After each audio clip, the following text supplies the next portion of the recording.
Hello, welcome back to my channel.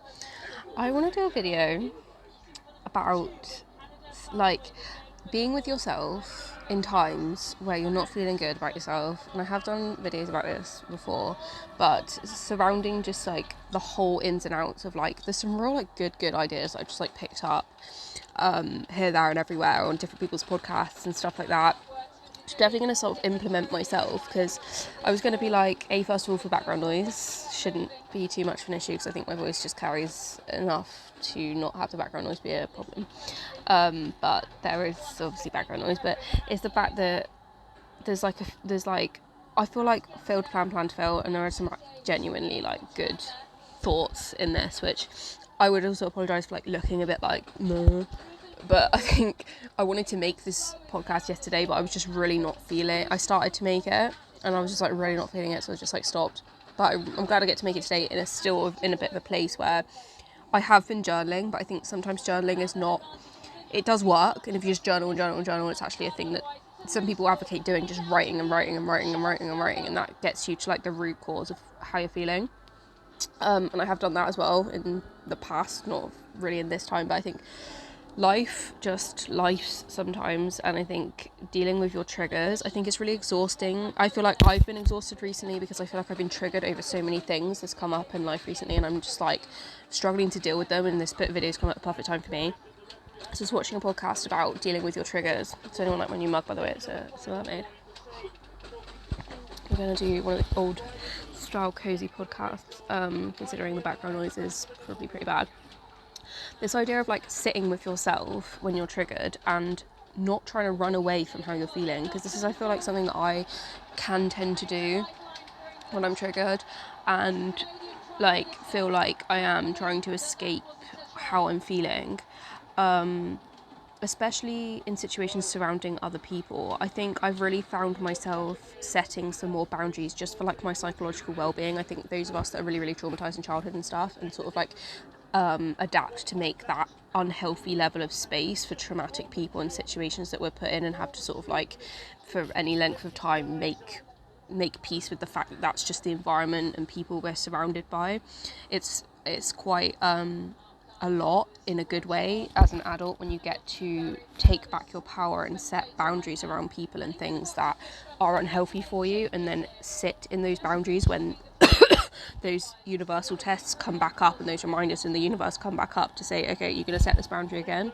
Yeah. And it's a bit of an investment. When you do that investment in your well-being, it's a constant feedback loop of positive feelings, really, just to remind you that you are still in that boundary, and that really shouldn't have happened in the first place, that you had those boundaries taken over. But then it's really quite a win when you find that people that may have crossed your boundaries, or similar people that may have crossed your boundaries in the past, will have gotten to you in a way, but you've set your boundaries and you're so well evolved and you've worked on yourself to that point that those people don't affect you at all anymore. But you can still feel triggered by people that are abusive and stuff. No one's designed to be abused, especially if they are able to get to you in some format or another. But as I say, sometimes people aren't even necessarily karmic for your life. They're not necessarily bad people, but life just life sometimes, and sometimes hard things just happen. I feel like that's a justification for this situation. But I also think it's not necessarily an excuse for people to take advantage of you, or unaligned people to get too far into your life when you set boundaries of I don't feel the need to interact, whatever, and you set your boundaries on this is where I'm comfortable, for other people to take a liberty. That's not an excuse to say, oh, life sometimes. It's not an excuse for them, but unfortunately it's just the reality of the way life goes sometimes, especially when you get confused and misdirected people.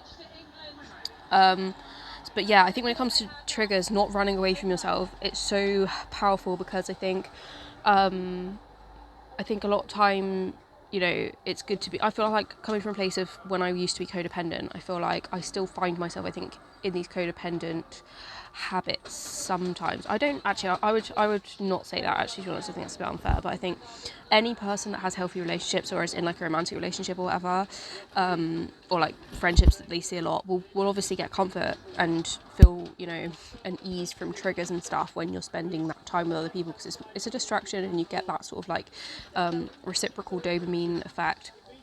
But I think it still doesn't get to the root of a problem. If you're triggered by something, it's in a sense your inner child saying, okay, this is a problem for me. And it's not about correcting that situation. It's normal to be triggered by something. It's healthy to be triggered by something, and all you have to do is sit with it and acknowledge it. Acknowledge what it is, sit with it, and then say, okay, what is it that I can do to appease myself in this situation? What do I need? Do I need to sit here and have a cup of tea with myself and put on some sort of like, you know, Kardashian binge watch kind of episodes and just like, you know, get a bit of a rest and allow my brain to look at something else right now?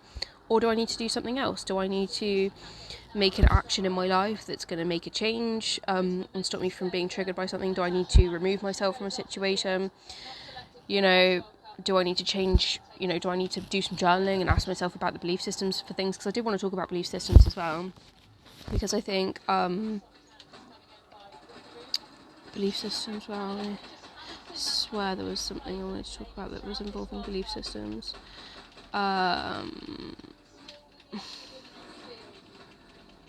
Yeah, because I think as well on the level of journaling, it's something that I heard, which is a really good idea. If you want to know how your programming is about something, all you have to do is journal about it. If you want to find out what your belief systems are, like I did a video ages ago called Love Is, and I wrote down, or I discussed all my belief systems that I journaled about previously that related to love. Like your brain will program itself with anything it perceives. You know, especially as a child, when you're programmed to internalize the abuse of other people because you justify it as, oh, this is my fault, I'm a bad person, like you know, it's my fault that I've had this happen. Or, you know, when you get people with personality disorders and stuff, you might get them saying like, oh, well, it's not my fault that I'm angry, it's this person's fault. That's why you get things like childhood bullying. It's X person's fault that I'm angry all the time, they're the problem, even though they've not done anything about from sit in a corner and read a fucking book. It's obviously all their fault. Lol, childhood fucking psychology, narcissism style.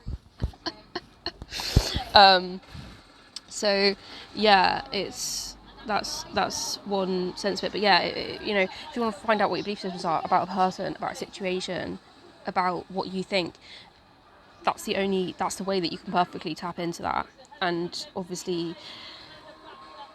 and I do want to talk about contrast as well, because that's something that's really taking my interest recently in terms of just like personal evolution and stuff, because I feel like I have gone through like a bit of a spiritual awakening energies recently. And I have done like a New Age to Jesus video, but I have to just advocate yellow calcite for like implementing joy into your life, because I feel like I'm really getting the benefits for that. I've got green candle going, but as I say, I don't really advocate like obviously like witchcraft or anything like that, but I think sometimes like on a level I just feel like I was enjoying that. But I think, yeah, when it comes to like seeing, like sometimes for motivation as well, you can like see how you did something last time, and you can think, okay, well, I got through this before, I can get through this again, and sometimes it's like a good reminder. But like when it comes down to your beliefs, like you're gonna like have negative belief systems about things, and especially if you've experienced a lot of trauma or you've not had that validation from childhood. I often talk about validation from childhood. Like a lot of people that have, you know, had traumatic childhoods and stuff, and people like that are neglected in childhood and stuff, they don't get that ongoing validation. I've said this before, and I was watching an old video of mine, and I still definitely agree with it. Every child should get validation, and it's when you have to give it to yourself as an adult. They should get validation, you know, and this is what you have to do the work in adulthood. If you don't get this, and you know, you should get validation, you should get, you know, compliments, you should get, you know, your needs met, this, that and the other. But it's like when those don't happen, you start to gain these negative belief systems. And then I talked loads before about building on trees of trauma, you know, and I don't think actually repeating the same things is necessarily a bad thing, because if people haven't seen my old videos, because I like to go over it, it's one of these things that you forget. You build on trees of trauma then, oh, okay, well, it was my fault that X, Y and Z happened, this also must be my fault, okay, well, this person said this also must be my fault. And it's just so unnatural, it builds up all this anxiety. And then what I swear people do, and I feel like what I've done, is you've got all these internal trigger systems and you ignore your triggers, and they just build up into like manifested anxiety, like mental, you know, dysregulation or illness in some people's cases. It's in my case, you know, 10 plus years ago. But I think it's still like one of those things that you build that insight through processes like that. I've spoken about that on my channel, but obviously not something that affects me now. But it's the fact that, you know, you build up anxiety build up, there's like pressure, do you know what I mean? Almost in like your heart space or something, if you look at it from a chakra level, like it builds up a lot of stress, and it's just, if you sit with it and you're like, okay, well, I feel anxious because I feel like I'm uncomfortable because of X, Y, and Z. It's like, what do you need then? It's to like validate, it might be to validate yourself and be like, okay, I don't need to put myself in situations that I'm not comfortable with. Do you know what I mean? And then it dissipates the trigger. The trigger is there for a reason. And I think it's this like level sometimes where I'm going to get a bit like holistic and totem pole energy right now, but I feel like it's okay. I feel like some people move through the world in this, like when they talk about narcissists and stuff, I feel like we all have like spirit animal energy in the way we like interact and move through life a lot of the time. And I don't know if I'm going to watch this back. Do you know what? I've never been afraid of bringing up these type of things. Do you know what? Let's not get too far down the realms of one of my tangents and stick to my little things. But let's go back to the list. I think as well, just when you're sitting with yourself and you do the self-work, yeah, you get to the point of not needing to be compared, not wanting or feeling comfortable being compared to other people that have done negative things. And I think there's very much a sense, and I think sometimes it's not about going out with your, I don't think personally it's a great thing to go out your way to necessarily bully a person or anything like that, but I always look at this contrast of like, some people will do that because they feel that's what they're supposed to do, but it doesn't mean that you shouldn't call someone out for doing something wrong. Yeah. And I think it's okay to be in a place to be like, oh, I don't want to feel compared to another person with this issue, and this issue, and thinking, no, do you know what? No, I'm not going to be in comparison, compare myself to that, and I don't want to feel associated with that. And that's just my personal preference, because I don't want to feel a level of disgust whenever I think about another person's actions. And that's actually something on a really deep level that really, really hits anyone. If you are disgusted by someone's actions, that is the most repelling feeling that you can feel from another person. I don't feel that, I feel, I wouldn't want someone to feel disgusted with my actions. If someone's going to feel disgusted at my actions because they're projecting that on me, or for whatever reason I'm not their cup of tea, cool, but it's not going to be authentically about me enough if I haven't done something that's disgusting. So a lot of people do disgusting things, especially people with personality disorders, especially narcissists. They like to do shocking things. I literally saw a narcissist on fucking YouTube this morning, literally going on about the fact that her genuinely documented personality disorder traits, apparently she kept being called a narcissist. She was saying, oh, just because I'm confident, because I'm pretty, doesn't necessarily mean I'm a narcissist. The way she was talking about it was so conceited, and it was like, you're going to get a lot of attention for this, but at the same time, I'm not going to sit there and be like, oh cool, I want to be your mate, like you look like a great person. I'm going to say, you look like you're a delusional head case, which I probably wouldn't want to spend time with, and that's okay. Do you know what I mean? But I don't feel like I feel like not falling into that collective like group think of like, I want to be associated with every person. I think when it gets to that point where you feel such a strong level of adversity towards a person, and I think also this comes down to when narcissists do want that shock value and they want that attention, I think sometimes it's in the best interest of a person to actually not acknowledge it and just let them go on with their lives. But I think it's equally actually as not obstructive to your life to actually still sit there in your power and be like, no, actually I've made the decision that I don't want to feel like I want to interact with you, or I don't want to validate you, I don't want to interact with you anymore. Sometimes that's hard when you have to interact with a person all the time, but it's like, I like to just keep things on a peaceful level, but there's no reason, like, keeping things on a level does not necessarily mean they have to be on a positive level. Some people, if they create a negative circumstance and they leave on a bad note, that's okay. Like, to be comfortable with that and be like, okay, well, I hold myself to my standard and I hold you to my standard, and you haven't human beinged to me, so I don't feel comfortable with that. And just letting them go off what, if they're, and I feel like if that drives them to be a better person and make other people's lives less of a hell, then great. Otherwise, then, it would always just continue to be that way. It doesn't create any more energy within you. It really doesn't, I don't think, because the universe is just a cycle of events. Do you know what I mean? And I don't think, and I'm not even going to say anything more about that because I do have a few things on my list.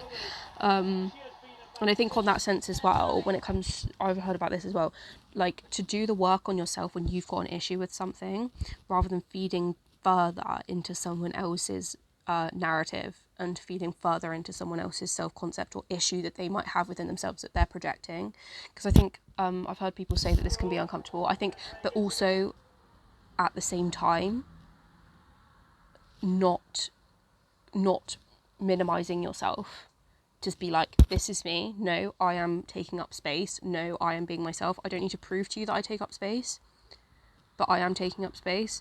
But also, I'm not going to, continue going out of my way or start going out of my way to feed into another person's narrative or feed into another person's issue that, they're feeding me into and whatever. To sit with yourself and figure out if you're triggered, because sometimes that does just take away the trigger within itself. But I think, and that sorts the problem out. Do you know what I mean? Because I think sometimes it is natural to go through days and just have like either, to feel like just a bit like just because like the weather. I've used that as a couple of sounds recently. Just a bit like a bit like life is dark. It's getting into winter. This, that, and the other. PMDD is a thing. Premenstrual is it premenstrual? I can't remember what the name of it is. Like the seasonal depression, basically, is a thing. And I think I do try and like burn my like green candles and have some autumnal colours around to sort of keep that at bay, But it can happen, and I think I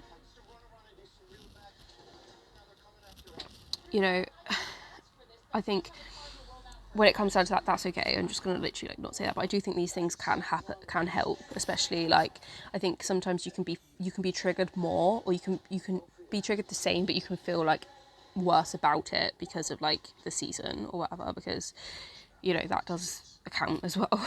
And I think as well, I think a good thing to keep in mind when it comes to not feeding into other people's narratives and stuff is like they are comparing you on a different level to you are holding to yourself. I think there's that level of like, I can only disappoint myself and I can only really shame myself. I think I'd actually find it really hard to shame another person, and if they feel comfortable being shameful in the eyes of people that, that's really none of my business, it's none of their business. Do you know what I mean?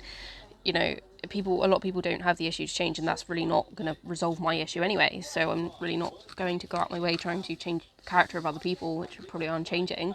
It's the fact that, you've got to identify that they are measuring you to a different standard than you're measuring yourself.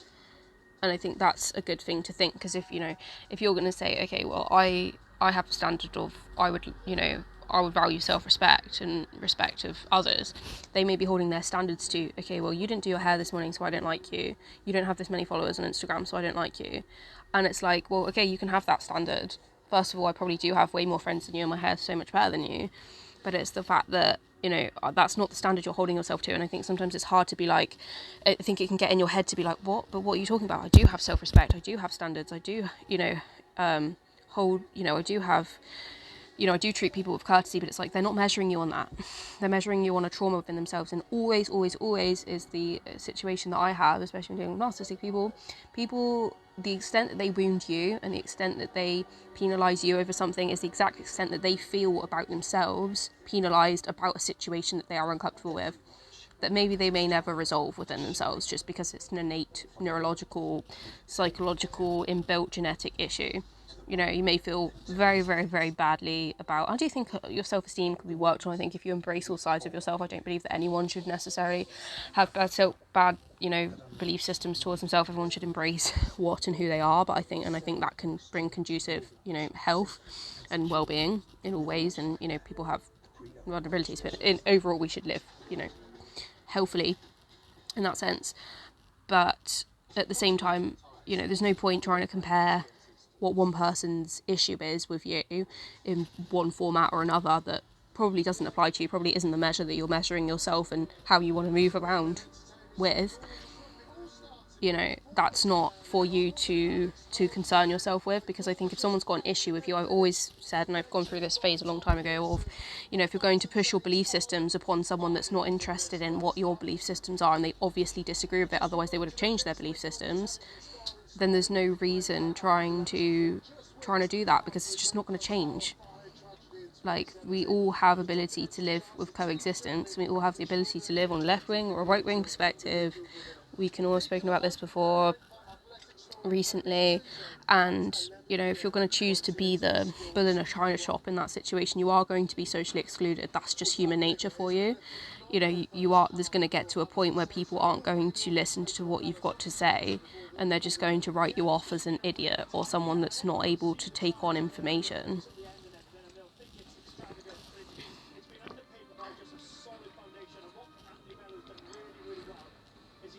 But I think there's definitely a sense to say, and I think there was like this really nice kind of phrase I heard the other day as well, which was that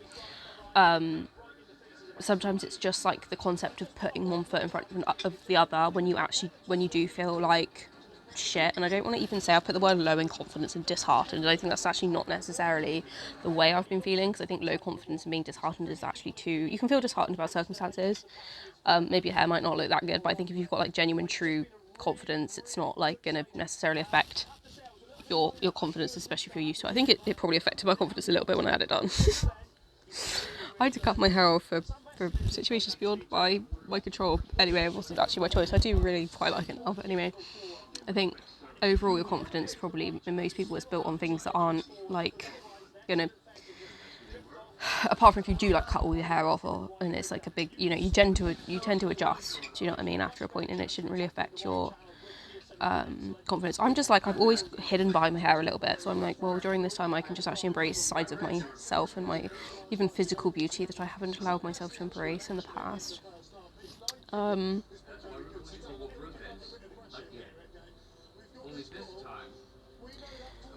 And also, I've spoken about this a little bit, and it's just a concept that's really, really taken my interest recently, this idea of contrasts, and like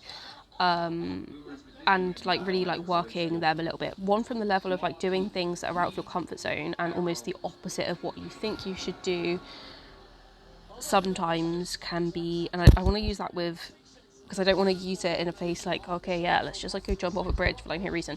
I feel like I want to just use that with caution a little bit, just to say, like, if something's not working, try and get a whole other way that you wouldn't have considered doing. Not going off the realms of being like, sometimes opposites is just a good place to start, but I think doing it like if there's an opposite that you obviously don't think is a good idea, thinking about another opposite level to do it, and just really like trying different things. And because I think a lot of the time, sometimes you can actually just be perpetuating generational trauma, is my experience, when you can move through life and blindly be perpetuating generational trauma. So if you notice something's not working, to go about it from a completely opposite position. You can be like, okay, well, this actually makes sense now. I feel like I've actually turned it back on its head as to where my generational line may have actually turned it the other way around because of whatever the fuck they've dealt with. And also the concept of like dealing with contrasts in terms of anxiety. I've done like a whole video on this, but like just when moving around and experiencing your circumstances, perceiving people, I've mainly spoken about, but I suppose in dealing with your your circumstances as well, to see that, like, because it always does come down to contrast, and like the fact that when one thing is going good in your life, sometimes another thing might not be going so good or whatever. Sometimes it's not actually as simple as that, but a lot of the time, it can add up to that. Like, people, that is just a simple concept of life. But I think, when you look at it on a contrast level, it's like, oh yeah, I might be feeling a bit, rubbish because it's winter and I've had a few things trigger me off recently that I'm not feeling good about. But on the flip side, it could be so much worse. I could be in like a really, really bad situation where I'm fighting with all the people I love, or I've got no money left, or I can't eat, I haven't got a roof over my head. Do you know what I mean? And those type of things can help towards gratitude, and I think gratitude is actually a really, really good way to keep a positive mindset. And I think even doing the contrast within yourself or in your life or in your life circumstances is like really, really helpful. And obviously just dealing with like conflict and adversity as well, because I think, so if you're dealing with someone that's quite, I've mentioned this before, say if they're quite like strong-minded about a certain specific thing that they've got an issue with within you, it's worth looking at the contrast side of that to say, maybe they're not actually that interested in what's going on within me, but they're very interested in what's going on within them, which they can't sit with. So they feel the need to attack me because they can't sit quietly with themselves, and that's an exact polarizing contrast. And this is the skill of seeing things beyond a person's ego and perceiving things on a level by the standard of the law of contrast to actually find the truth within a situation and not, internalize that like your inner child would. And it's so powerful, and I'm really trying to master this at this point, or really just incorporate it into my more everyday life, because I think it's so easy, especially like going through childhood and adolescence and stuff, to like be traumatized within your like family unit, and then become re-traumatized so much, and was definitely the case for me, I would say. So because I think just in a lot of things it is about working smarter and not harder a lot of the time. Like, you'd be so surprised how mindset can impact how you move and what your life is, and that goes for anyone, whether you've got fucking personality disorder, whether you've not got personality disorder, do you know what I mean, whether you just have a fruitful life, or whether you've got nothing at all. I would argue that mindfulness is always going to help you. Also, this idea of like, because I feel like this idea of moving in silence has been something that I've gone with in the past, and I definitely think when I was doing a lot of like, it wasn't really something that I consciously thought about when I was in my like self-improvement era, which I documented much of on YouTube if you care to have a look.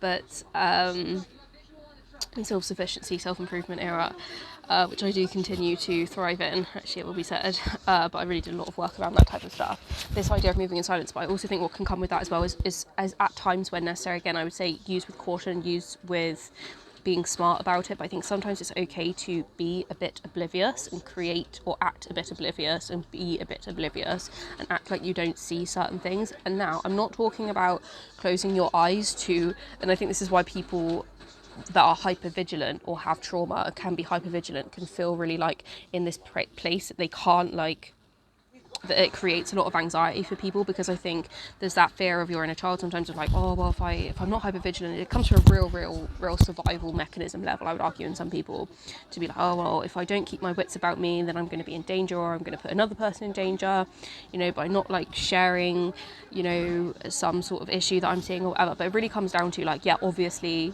report that if something bad is happening and it's not right, and you need to be telling authorities about it and stuff.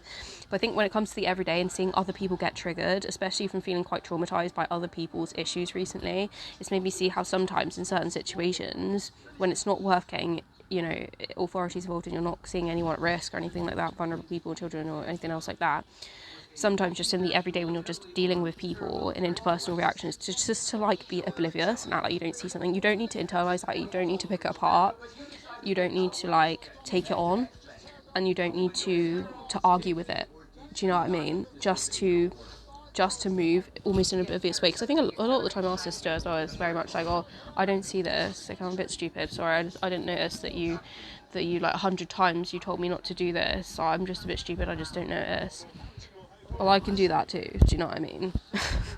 You exist, what? Do you know what I mean? Oh, you've got an issue with something, okay, cool, see you later. Do you know what I mean? And it's completely normal. It's not even like, I mean, some people would say it's rude, but I think karma is karma, and people are going to be rude, they're going to get rudeness back. But it's the fact that, you can't, it's normal, it's detachment, it's healthy detachment. But I do also like this idea of growing out your comfort zone, to be honest, when it comes down to dealing with triggers and stuff, because I think you can't necessarily grow. I've spoken before about this, I swear, about being in like a basic zone, and then a fear zone, and then a growth zone, and then like living in your growth zone. And you can't go out of your comfort zone without being in your fear zone. But I think when you're better at managing your triggers, you're more able to realistically look at a situation that you might be wanting to invest into or go into, and see a feasible outcome to trying to move into it and learn from it, and go into like a program that you want to go into, or like learning about doing a business, or learning about, something else, or doing something else that you've wanted to do. Whereas I think a lot of the time when people are bogged down with their triggers, it can really blunt people's ability to seek out new opportunities that are going to help them grow. And then when they do feel fear, it's like, oh my god, I need to regress. And I think it's one thing looking after your well-being and helping your everyday be more stabilised and regulated, but it's also like it really is conducive to growth. And I think the growth that's necessary within human beings, to be honest, moving from space to space, not becoming stagnant and not moving backwards, and not, creating a space of like depression. Do you know what I mean? I wouldn't say depression because I think that's probably not always the case, but you know what I mean? Stagnancy and sort of hopelessness in a sense.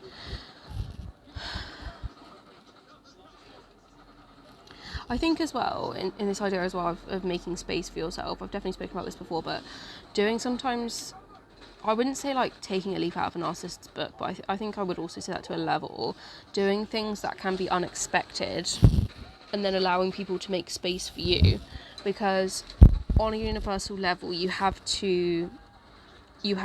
met where you are psychologically, metaphysically actually as well, where you've created a space for yourself. Other people won't necessarily, they may have an issue with it and they may try and attack it, but I think when you've grown and evolved, especially within your healthy self, and you're not working from a space of, because that's why it's always worth throwing yourself into your healthy space, but when you're working from a space of like not being authentic, then people might attack it further.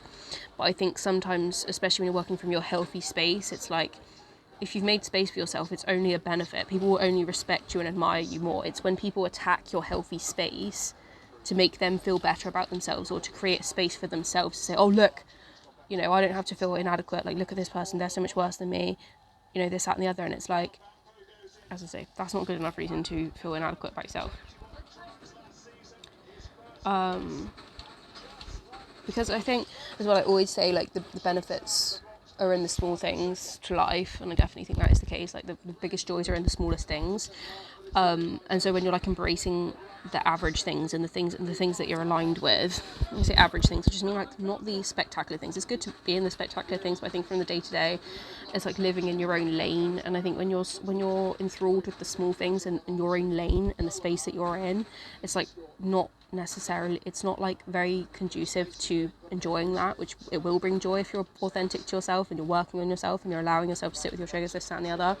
It's not conducive to that, to take on other people's burdens, or to allow other people in your life that aren't aligned, or move near people that are going to become problems in your life. And I do think a level of romanticising your life and romanticising yourself is healthy, because it's just imagination at the end of the day, and it's metaphysical euphoria in a sense. But yeah, I think that's pretty much a natural resolve to the end. But I feel like I just want to shout out the Glow Up Secrets podcast, because I've just found it and I feel like she does a very similar like talking style to me. So if you enjoy watching me, you'll probably enjoy watching her as well. It's really insightful, and it's given me a couple of ideas towards a few of the things I said in this video. So thanks for listening.